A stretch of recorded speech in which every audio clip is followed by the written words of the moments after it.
Roughly 1 in 5 say social media sites hurt their mental health, according to Pew Research Center. Take a look at your friend group or even at the very people in this room right now. According to the given statistics, one of us sitting here would likely agree with that statement and understand the deeper effects that it causes. You may be asking why I bring this up, why does this need to be discussed, and why does it matter for you and I?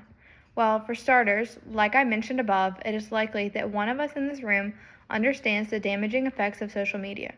Take a minute and think about the effects of scrolling social media and how it shapes the way you think. Almost everyone in this room can probably understand the frustration of opening Instagram to another proposal or wedding or some major announcement that makes you feel like you're 10 steps behind and heading down a path of failure. We look at every picture and memorize the details and the number of likes and comments, and then we wonder why we lay in bed at night staring at the ceiling, dreaming of what it would be like if we weighed as much or as little as them, or what life would be like with that many friends. We continuously seek after more and more, hoping that if we do a little more of this or spend a little more on clothes with a higher price tag, that we will have this perfect life that we see on social media. The idea of this speech is to address the problem of social media and what can be done to combat these present-day evils that we face. My message is simple. Do not let social media tell you who you are. I'll go through stats and biblical references to share the negative aspects of social media and what you can do to change the trajectory it has set. Let's get started. First, social media negatively affects mental health within our generation. According to a website that I researched, overuse of social media can contribute to many mental health issues, including but not limited to anxiety, depression, and in some cases even suicide. It seems like everywhere you turn, depression and anxiety are on the rise, and I almost want to go out on a limb and say it's parallel to the rise of social media. We wonder why it's easier to be alone and miserable, and yet we don't see how easy it is to lay in bed and doom scroll for hours, and what lies we are fed when we are doing nothing but taking in so much stuff that has so little relevance to us and our lives. Social media is expanding and reaches through several generations. I remember the time when social media was used for our parents to connect with old friends through Facebook and keep up to date with family members who lived out of state. Now we mindlessly scroll, hoping to feel something, and wonder why we feel less now than ever before. Why do we doom scroll, and how does it affect us? We'll start with the definition of doom scrolling, which is the habit of consuming negative news online repeatedly until it starts to significantly impact our emotional well-being.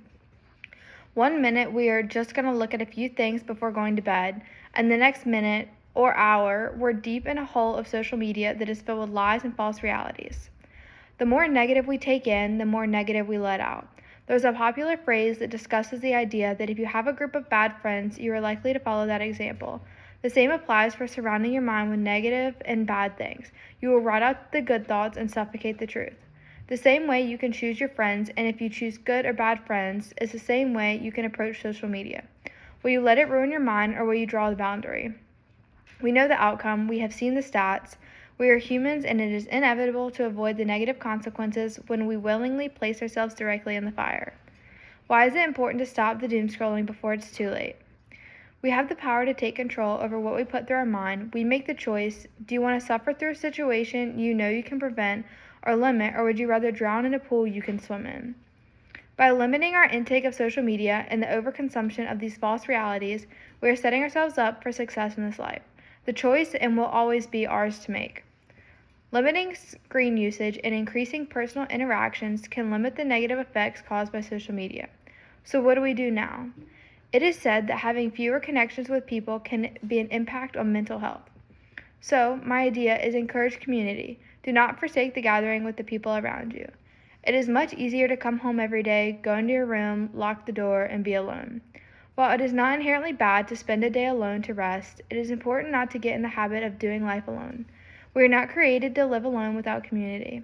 God has created us to live in community with fellow believers who can support us and hold us accountable. How do we stay consistent in community? Find a group within your school or your church that you trust and can count on. Having a group creates relationships and intentionality. I once heard a pastor say that if you miss a gathering and you are not missed, there is a problem. This does not mean you're a bad person. It means that you are not dwelling close enough within the body to be a part that is known and understood and accounted for. The proof is in the numbers.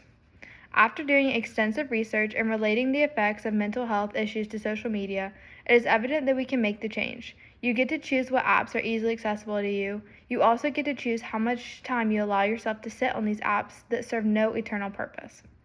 I want to add 2 challenges into this speech that I want you to dwell on. 1, how can I choose social media for good and not bad? And 2, what can I do to change the negative trends that lie within social media?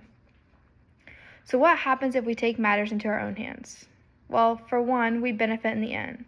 Following the given stats, we can see a revival of joy and genuine happiness. We also can see growth in relationships that are not possible through a screen. 2, we can see the positive effects of human interaction. By limiting social media and increasing one-on-one interactions, we can see life and truth that is not hidden behind a screen. We can have peace that we are living in the real world and not in the lies the devil wants us to believe. On the contrary, what happens if we allow the rise of social media to continue to affect us? If we let the evil in this world win, we are giving the devil a foothold in the door. John 8:44 calls the devil the father of lies. The less truth we see, the less likely we are to know what truth is. We feed ourselves the lies we read. With every post, we will continue to speak lies over ourselves that one day we'll believe. The more we consume, the more we become what we consume. In conclusion, we see how harmful social media can be to our relationships and to our mental health. This world is full of lies and trying to manipulate you into believing you are not enough.